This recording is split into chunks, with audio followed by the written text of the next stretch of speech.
Pansamantala po nating itinigil ang atin pong serye ng pag-aaral sa aklat po ng Juan para po bigyang daan ang sa tingin po natin ay nasa panahon na topic sa umaga pong ito about baptism.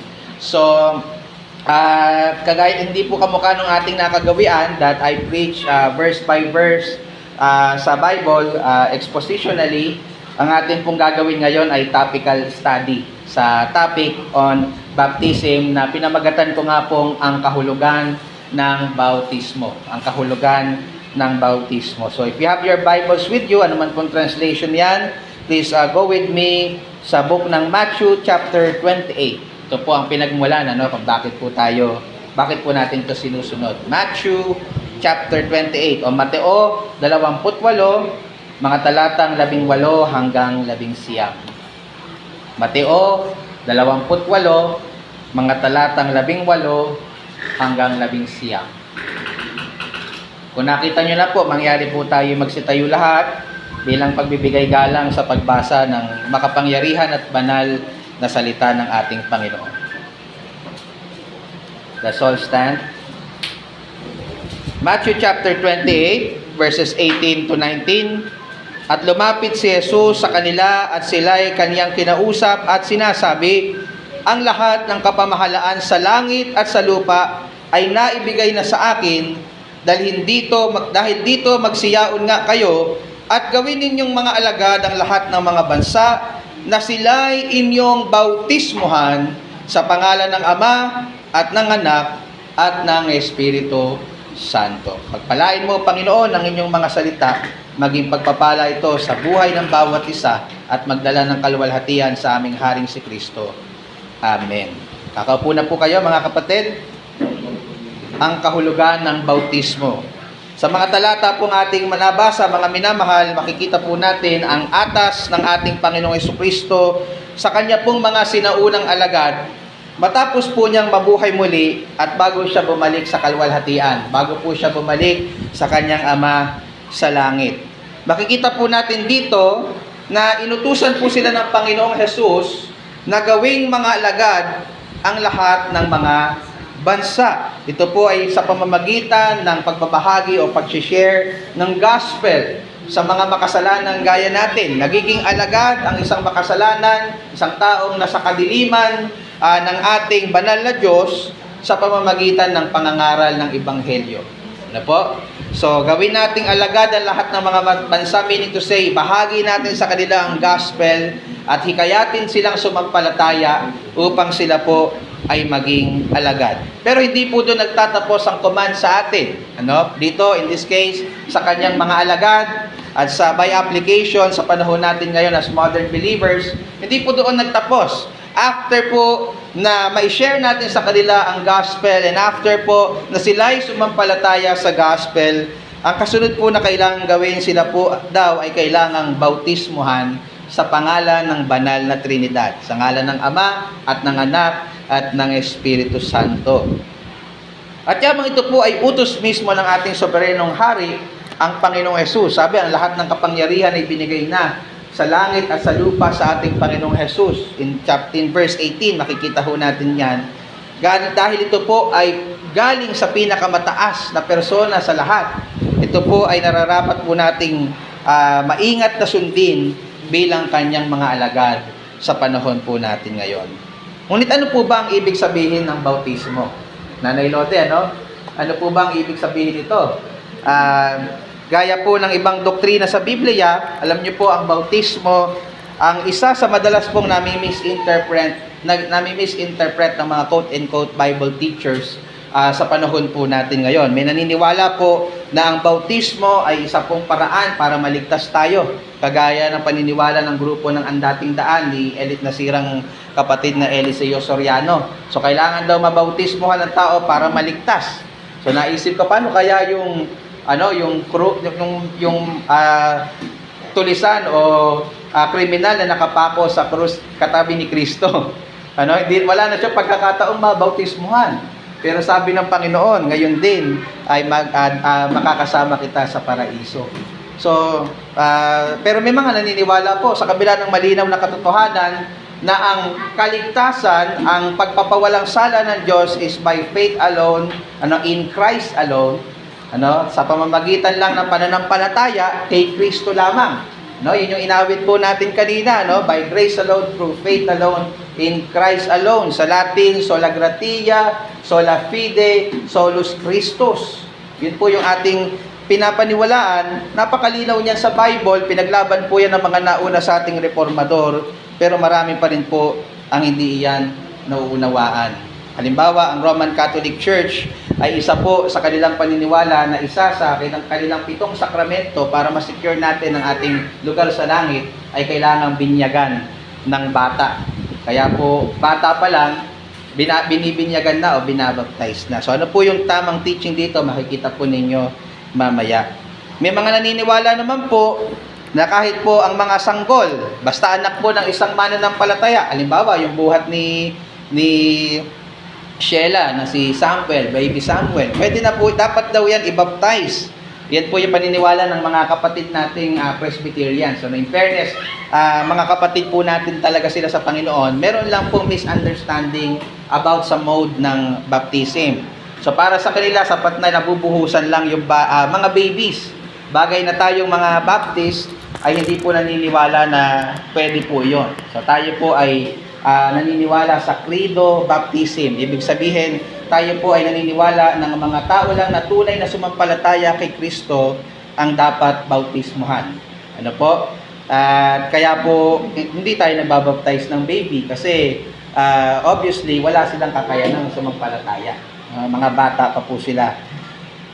So may mga naniniwala din naman po na ang pagbabautismo ay dapat isagawa lamang sa ngalan ni Jesus at hindi po sa ngalan ng banal na Trinidad.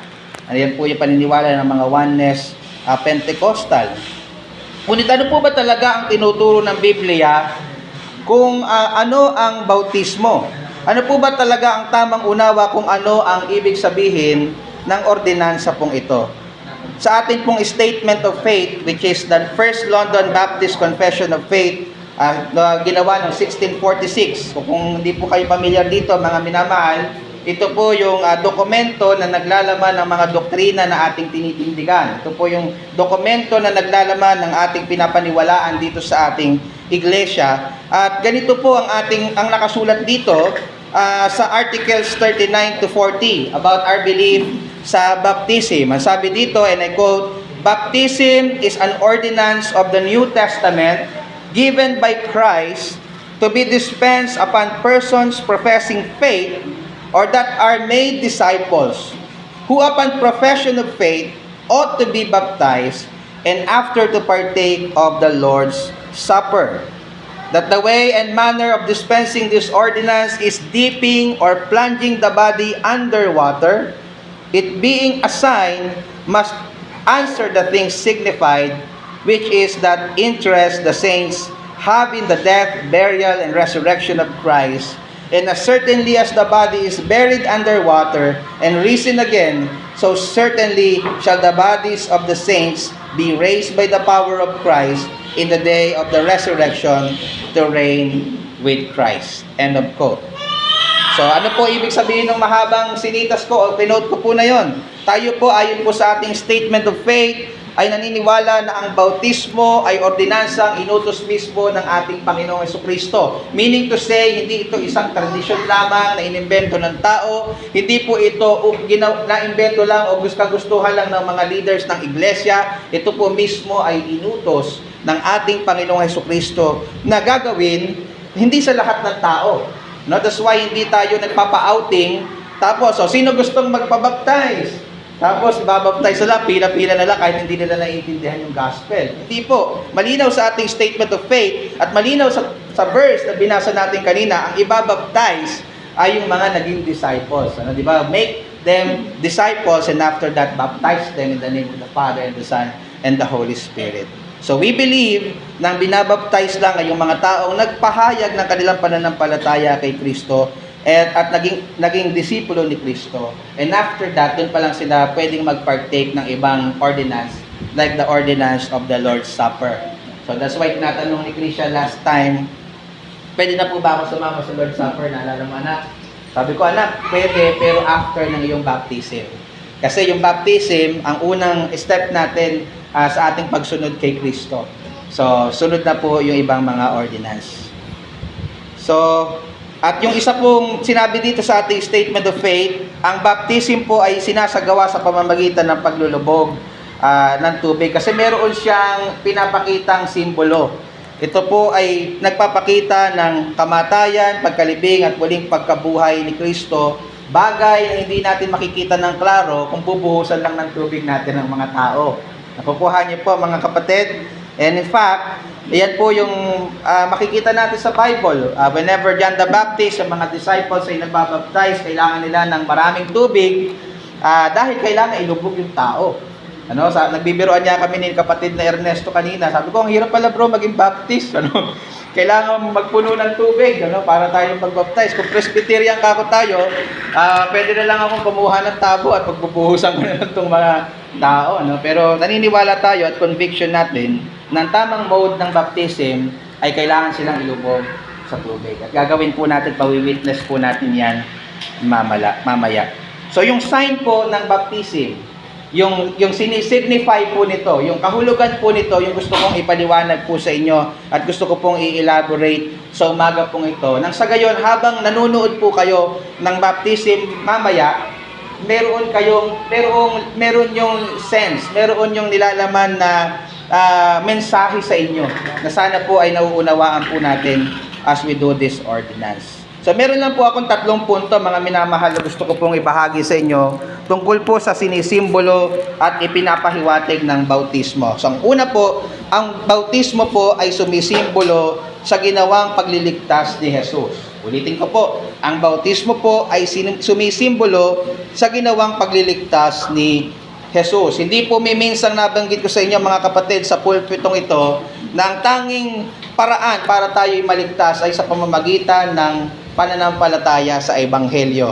At ang mensahe po ng Ebanghelyo ay makikita po natin na sinamarize ni halimbawa ni Apostle Paul in 1 Corinthians chapter 15 verses 1 to 4, na ito po ay pumapatungkol sa ginawa ng ating Panginoong Jesucristo para po sa ating kaligtasan.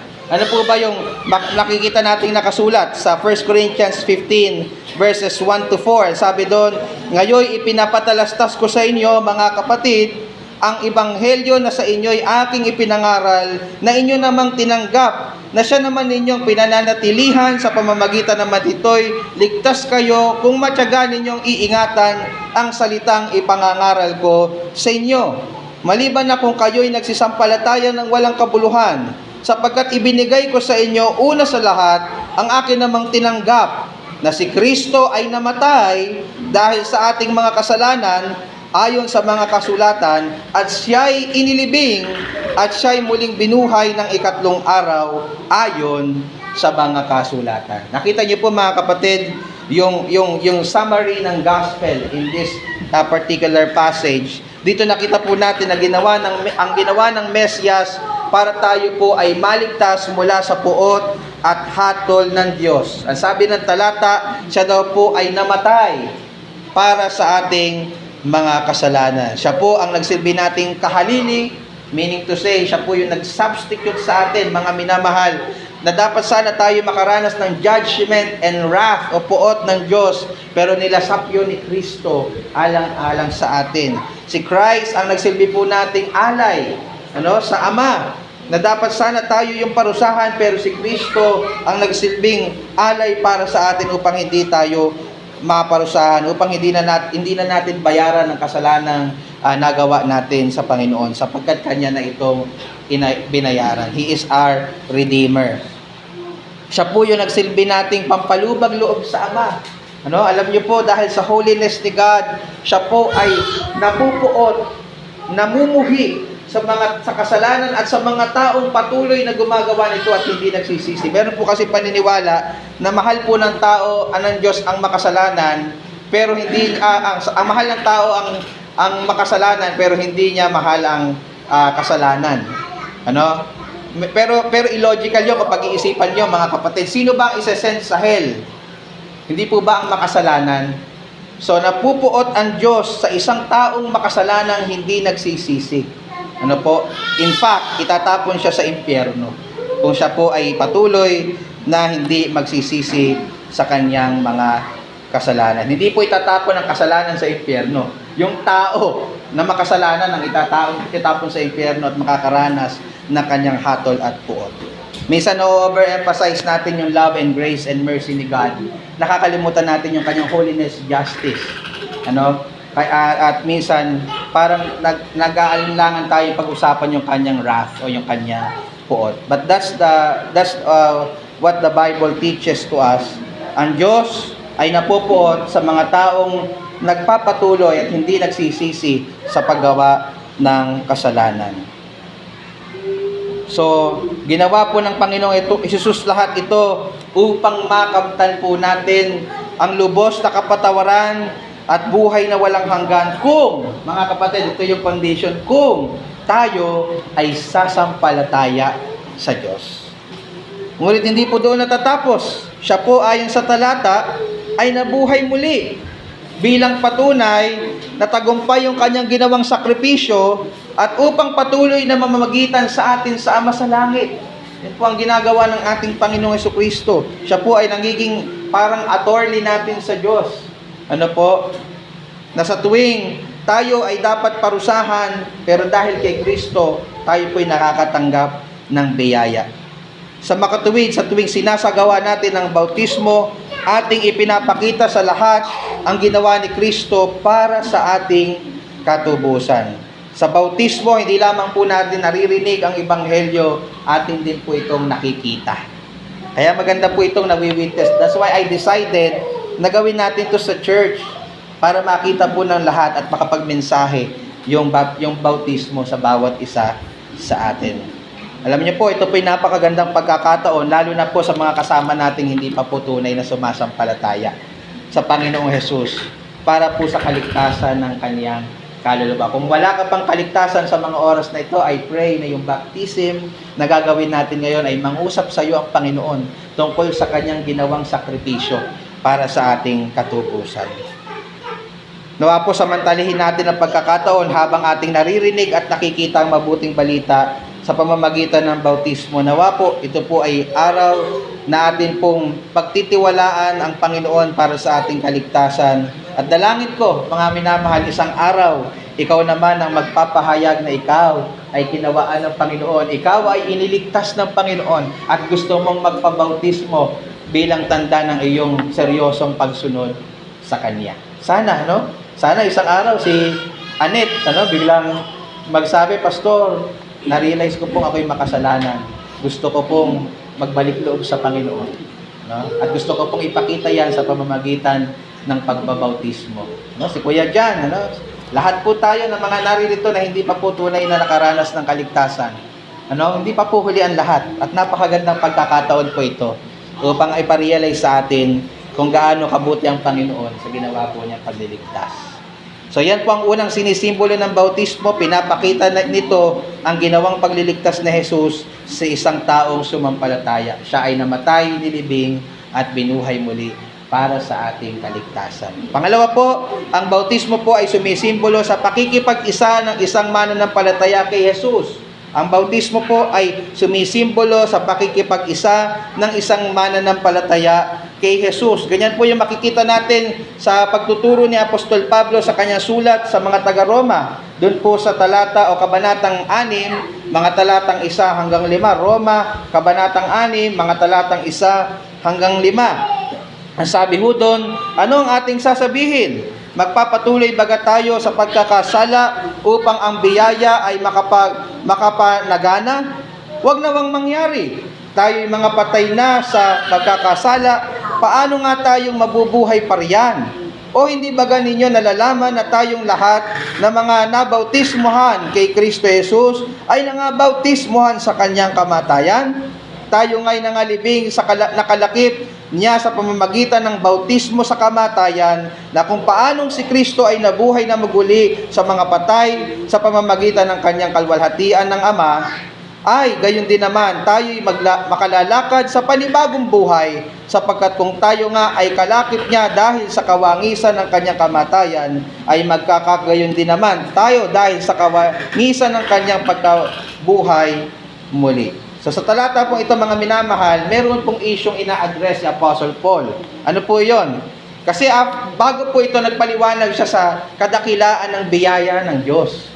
Pinakita niya talaga, no? Sabi halimbawa doon sa immediate context in chapter 5 verse 20, at bukod sa rito, sabi niya, ay pumasok ang kautusan upang ang pagsuway ay makapagpanagana, datapwat kung mananagana ang kasalanan, ay nananaganang lubha ang biyaya.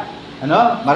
Mentras daw marami ang kasalanan, mas marami ang biyaya, sabi po ni Apostol Pablo. So dito po, makikita natin na mas malaki ang biyaya kaysa sa kasalanan ng isang makasalanang nagsisisi. So wala pong kasalanan, mga minamahal, ang hindi kayang patawarin ng masaganang biyaya ng Diyos sa isang tao na nagsisisi at sumasampalataya kay Kristo. Yun yung napakasarap, mga kapatid.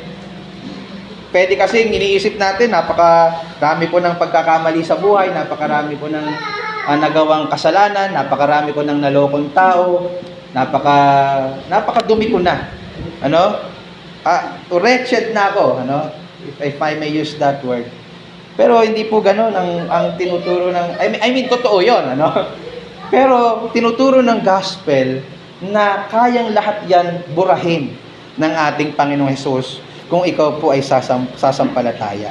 Napakayaman ng biyaya ng Diyos upang ikaw ay hugasan sa lahat ng iyong mga kasalanan.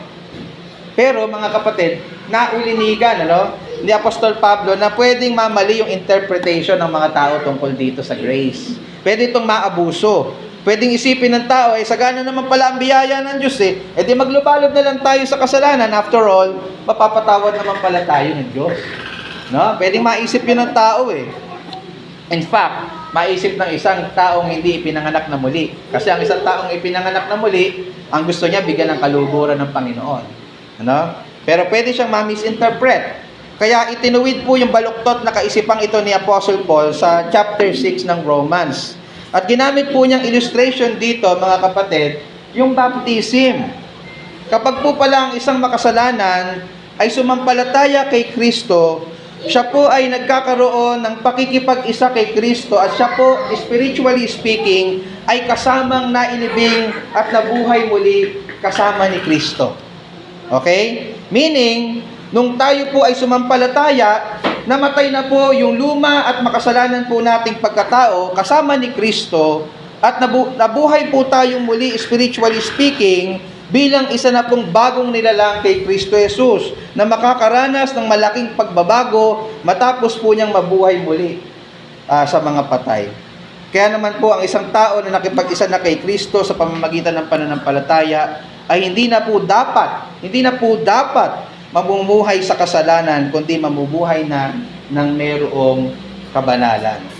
Ganyan po ang makikita natin sa context ng Romans 6. Kung tatalon tayo dun sa verses 11 to 14, ang sabi dun, gayon din naman kayo, mga mananampalataya po ang kausap dito ni Apostol Pablo, ibilang ninyong kayo'y tunay ng mga patay na sa kasalanan, ngunit mga buhay sa Diyos kay Kristo Jesus. Huwag ngang maghari ang kasalanan sa inyong katawang may kamatayan, upang kayo'y magsisunod sa kanyang mga pita, at huwag din naman ninyong ihandog ang inyong mga sangkap sa kasalanan na pinakakasangkapan ng kalikuan, kundi ihandog ninyo ang inyong sarili sa Diyos na tulad ng nangabuhay sa mga patay, at ang inyong mga sangkap o bahagi ng ating katawan na pinakasangkapan ng katwiran ng Diyos. In so many words, sinasabi dito ni Apostle Paul na yung ating buhay, yung mga babaptize po dito at yung mga taong nagpahayag na sila'y sumampalataya, ang ating buhay ay hindi na po dapat nagiging instrumento sa mga gawang liko, sa mga gawang makasalanan. Tayo po ay namatay na, spiritually speaking. Yung ating lumang pagkatao ay inilibing na kasama ni Kristo Jesus. At tayo po ngayon ay mamumuhay na bilang bago.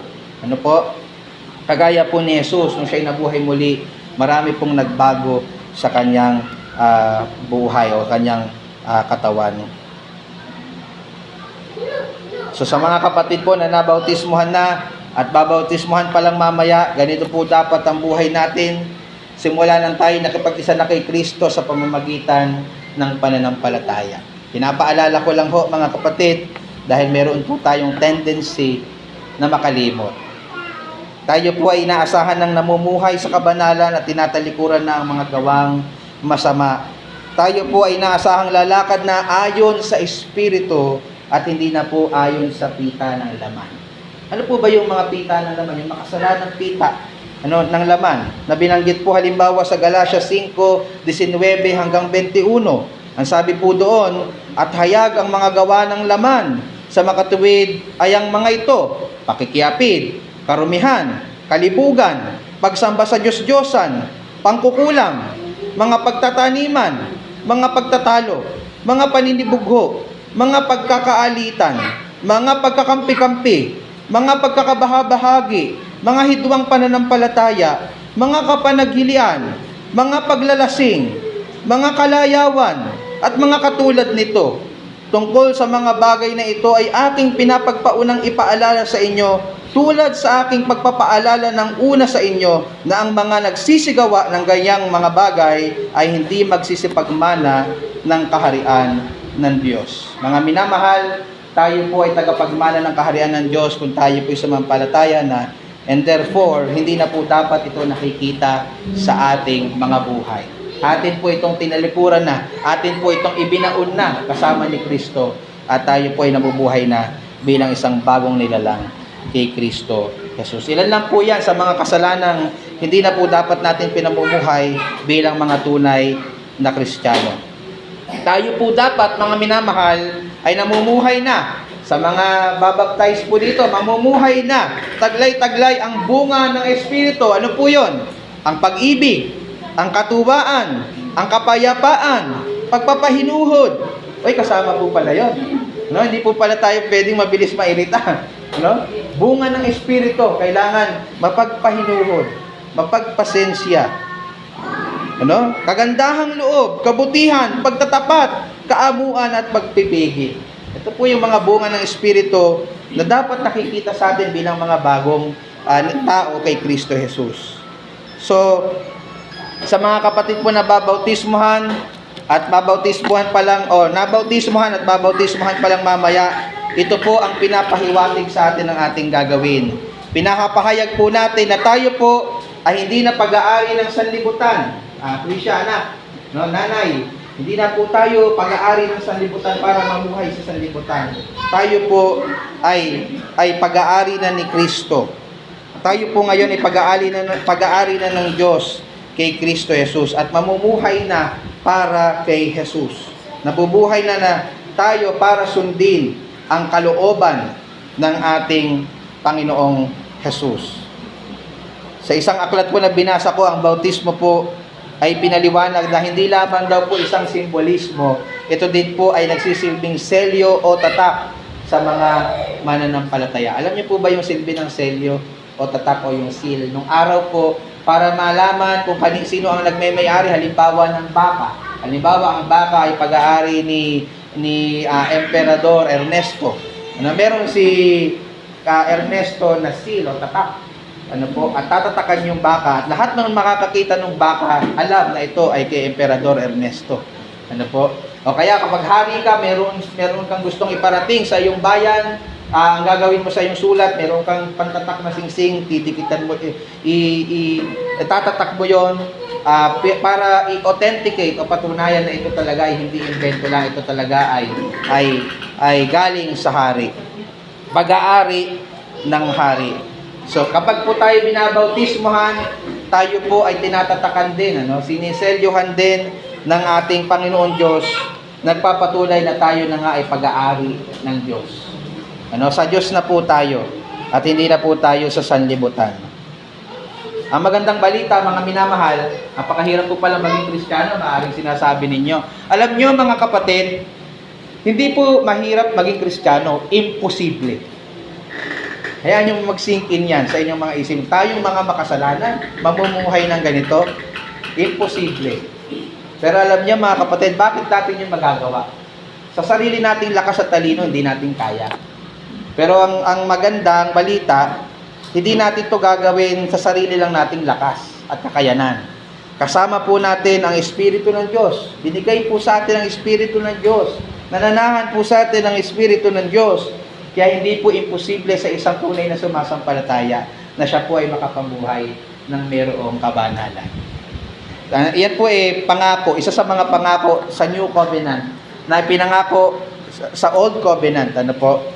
Sa Ezekiel chapter 36 verse 27, pinangako doon pagdating ng bagong tipan. Isa po sa pangako doon ay mananahan sa atin ang Espiritu Santo at tutulungan po tayo nito upang masunod natin ang kalooban ng Diyos. Sabi ng Ezekiel 36 verse 27, at aking ilalagay, si Yahweh ang nagsasalita, aking ilalagay ang aking Espiritu sa loob ninyo at palalakarin ko kayo ng ayon sa aking palatuntunan at inyong iingatan ng aking kahatulan at isasagawa.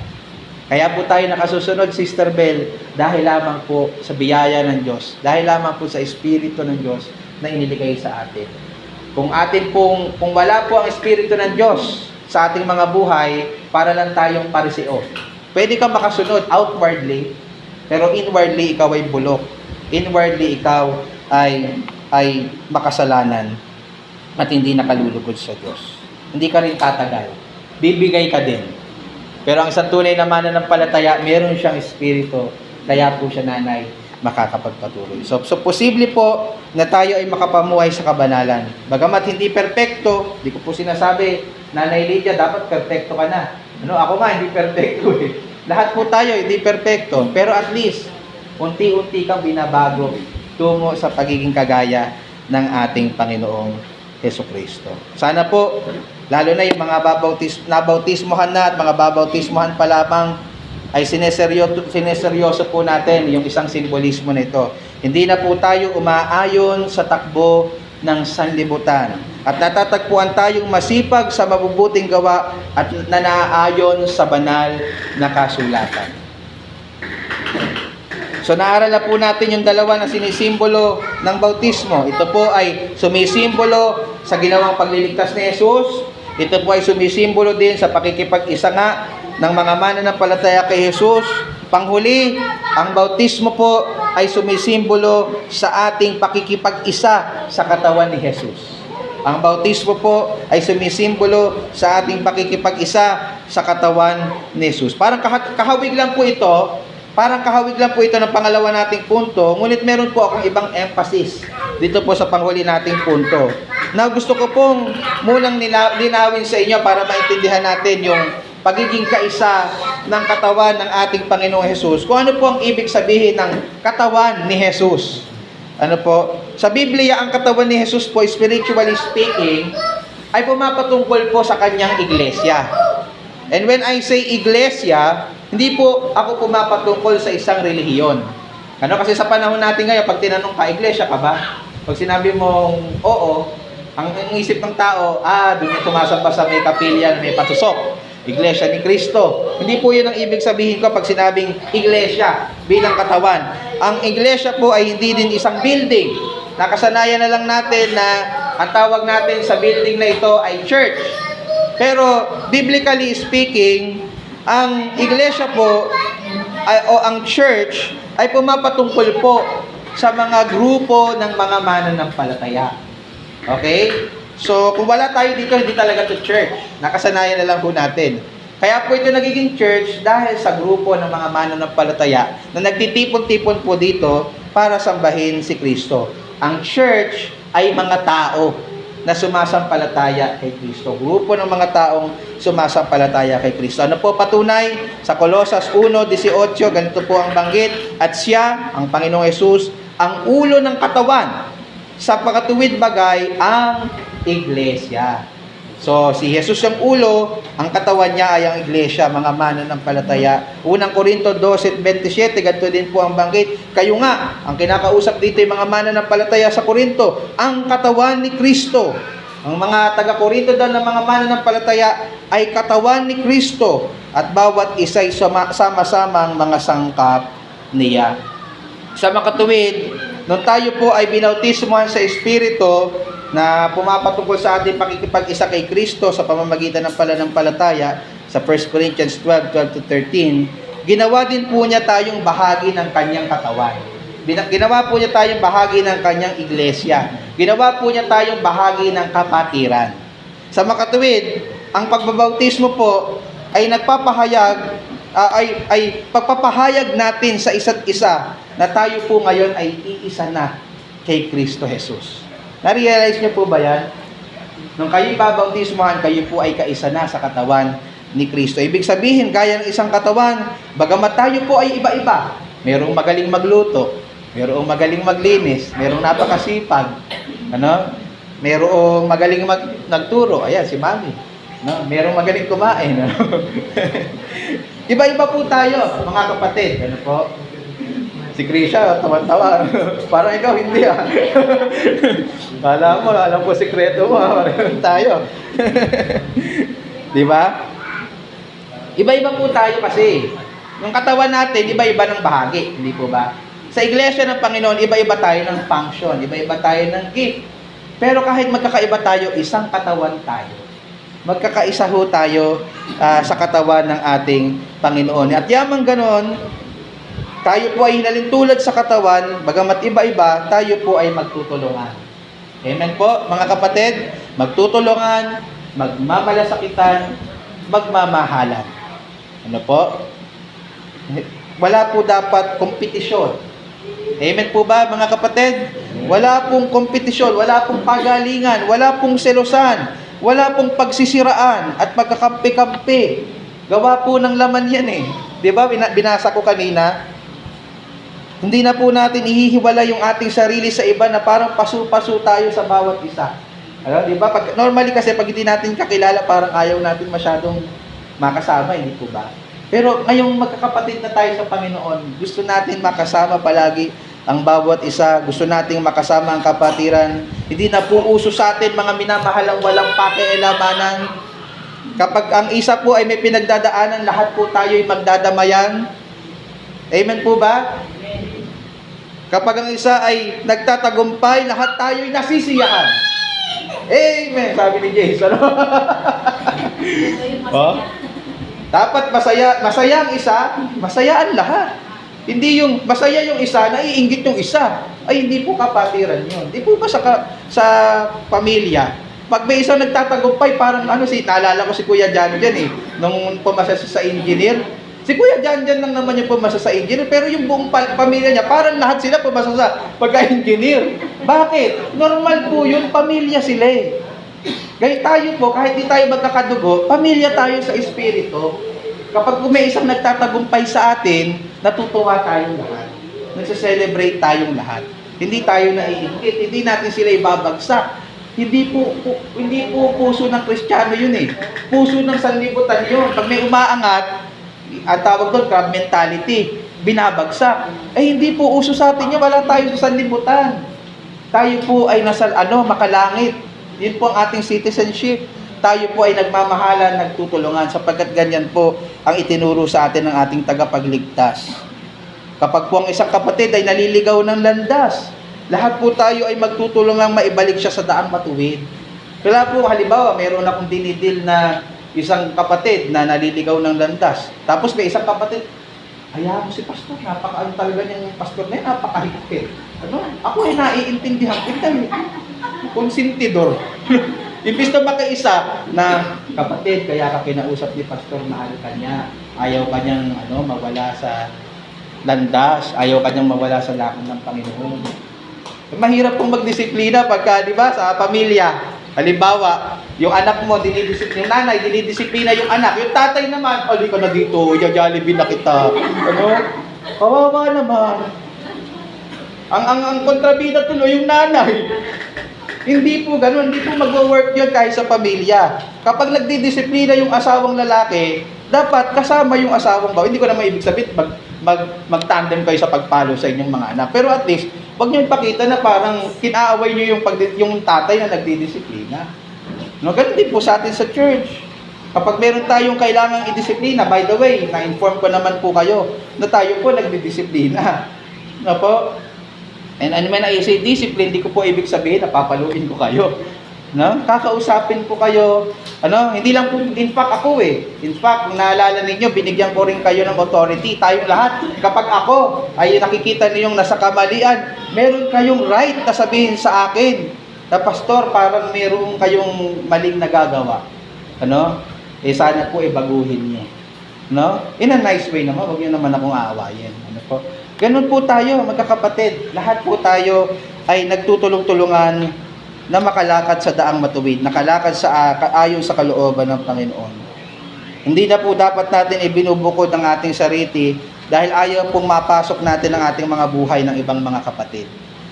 Bagkus tayo po dapat ay nagiging involved sa buhay ng bawat isa. Tanungin ko po yung mga kapatid na naririto, aware po ba kayo sa pinagdadaanan ng bawat kapatid ninyo ngayon sa Panginoon?